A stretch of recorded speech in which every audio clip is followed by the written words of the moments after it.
എല്ലാവർക്കും ഇവിടെ സ്വാഗതം നോക്കുന്നത് അതിനുള്ള സാധനം ചെറിയ ഉള്ളി, ചെറിയ ജീരകം, വെളുത്തുള്ളി, കുരുമുളക്, കറിവേപ്പിലയുണ്ട്. നമുക്ക് വറുത്ത് എന്നിട്ട് കറിവേപ്പില കുറച്ച പോവാം. അപ്പോഴാണ് കണ്ടത് അവിടെ ഒരു കാളനെ, ഞങ്ങളുടെ നാട്ടിൽ കാളനാണ്, ഞങ്ങളുടെ നാട്ടിൽ എന്താ പറയുക കമൻറ്റ് ബോക്സിൽ പറയും. അതാണ് കറിവേപ്പില വറുത്ത്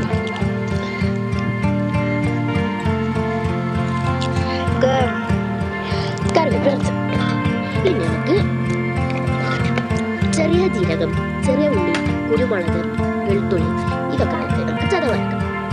എന്നിട്ട് പിന്നീട് തക്കാളി ഒക്കെ വെച്ചിട്ട് അതാണ് ഒക്കെ വെച്ച് പിന്നെ പാൻ അടുപ്പത്ത് വെച്ചു. പിന്നെ പാൻ ഒന്ന് ചൂടാക്കി ഓയിൽ ഒഴിക്കണം. ഓയിൽ കത്തിച്ചിട്ട് ഓയിൽ വെച്ചിട്ട് ഓയിലൊന്ന് ചൂടാവണം. അപ്പം നമുക്ക് ചൂടാകാൻ കുറച്ച് സമയം കൊടുക്കണം. അപ്പോൾ അങ്ങനെ ഓയിൽ ചൂടായി എന്നിട്ട് അതിലേക്ക് കടുക് ഇടുക, പിന്നെ തക്കാളി ഇടുക, എന്നിട്ട് മിക്സ് ചെയ്യുക. എന്നിട്ട് കുറച്ച് നേരം മിക്സ് ചെയ്യുക.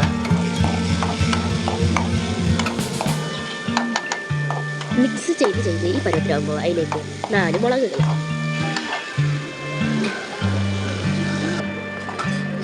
മുളക് ഇട്ട് കഴിയുമ്പോൾ നമുക്ക് ചതവിടുക. പിന്നെ കുറച്ചും കൂടി നേരം മിക്സ് ചെയ്ത് ഇങ്ങനെ ആവുമ്പോൾ നമുക്ക് ഈ പരുവത്തിലാവും. എന്നിട്ട് കുറച്ച് നേരം കണ്ട് ഇളക്കും. കുറേ നേരം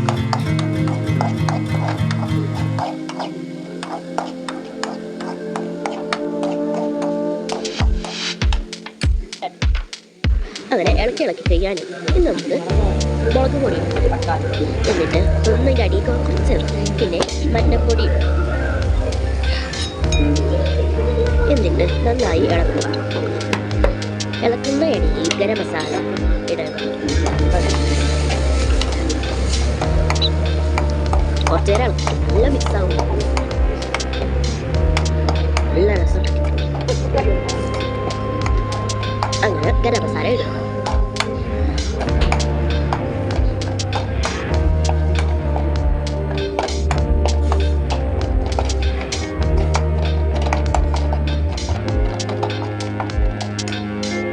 അങ്ങനെ കുറച്ച് നേരം ഇളക്കി കഴിക്കും. ഇനി നമുക്ക് അതിലേക്ക് നേരത്തെ ഉണ്ടാക്കി വെച്ച പുളിവെള്ളം ഒഴിക്കുക. എന്നിട്ട് കുറേ നേരം മിക്സ് ചെയ്യും.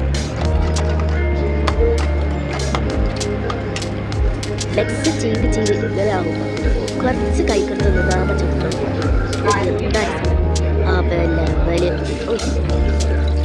നിങ്ങൾ ഉണ്ടാക്കി നോക്കണം.